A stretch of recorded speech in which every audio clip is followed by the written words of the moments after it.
বারুইপুরের ভূগর্ভে সঞ্চিত রয়েছে বিপুল পরিমাণে তেল ও প্রাকৃতিক গ্যাসের ভাণ্ডার। এই সম্ভাবনাকে মাথায় রেখে পরীক্ষামূলকভাবে খনন কাজ শুরু করতে চলেছে ওএনজিসি। ইতিমধ্যে ওই জায়গায় খনন করার বৃহৎ মেশিন নিয়ে যাওয়ার জন্য রাস্তার কাজও জোর কদমে শুরু হয়েছে।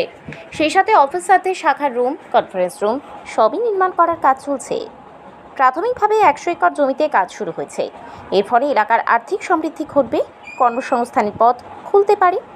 বারুইপুর পূর্ব বিধানসভার বেগমপুর পঞ্চায়েতের 200 কলোনি এলাকার এই কাজ শুরু হয়েছে।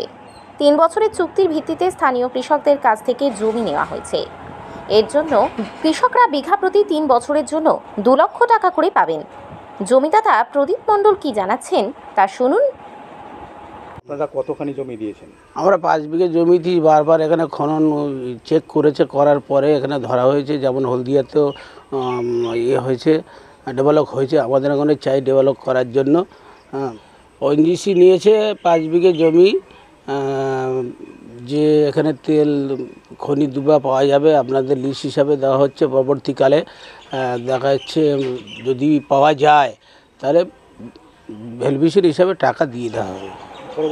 সুপারভাইজার সোনা খান কি জানাচ্ছেন তা শুনুন।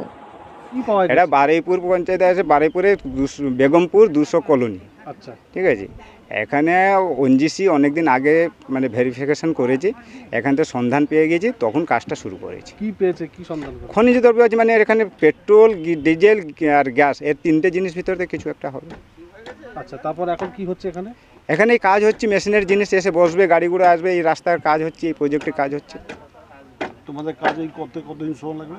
আমাদের কাজ ধরো আমাদের 4 মাস টার্গেট দিয়েছি, আমাদের 3 মাস হয়ে গেছে, আর 1-1.5 মাস লাগবে আমাদের কাজটা। কতজন কাজ করছো তোমরা?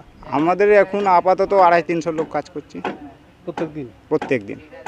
এখানে যদি খনিজ তেল পাওয়া যায় তাহলে এলাকার কতটা উন্নতি হবে?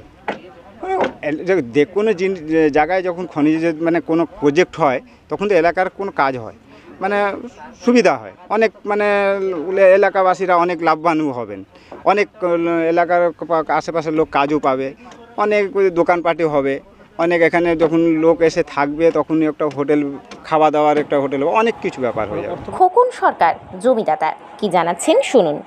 ওনারা বলেছিল যে 3 বছরের একটা লিজ, 3 বছর পরে জমি ফেরত দেবে, আর যদি তেল ভালো ওঠে আরও দিন বাড়াবে, তার পরিবর্তে টাকাও দেবে, এই কথা বলেছিল।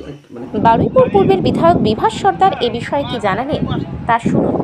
আচ্ছা, আমি প্রথমেই আপনাদেরকে জানাই, ধন্যবাদ দিই, নমস্কার জানাই। একটা সুখবর যে দীর্ঘদিন থেকে পুঁড়ি, ডেডাঙ্গির পরে যে কাঠের ব্রিজটা, পুঁড়ি ব্রিজটা, এই ব্রিজটা ইরিগেশন ডিপার্টমেন্ট থেকে কমপ্লিট করবার জন্যে একটা অলরেডি টেন্ডার হয়ে গেছে, ওয়ার্ক অর্ডার হয়ে গেছে। যেখানে বাজি হাব, মাননীয় মুখ্যমন্ত্রী বাজি হাবটা করেছেন, আপনারা জানেন যে দীর্ঘ সমস্যা বাজি হাবের, সেই বাজি ব্যবসার স্থল ওখানে করেছেন, ওখানে একটা ব্রিজ হয়েছে। তারপরে ডেডাঙ্গি। বারুইপুর থেকে বাবলু হাসান লস্করের রিপোর্ট, ডিএন নিউজ বাংলা।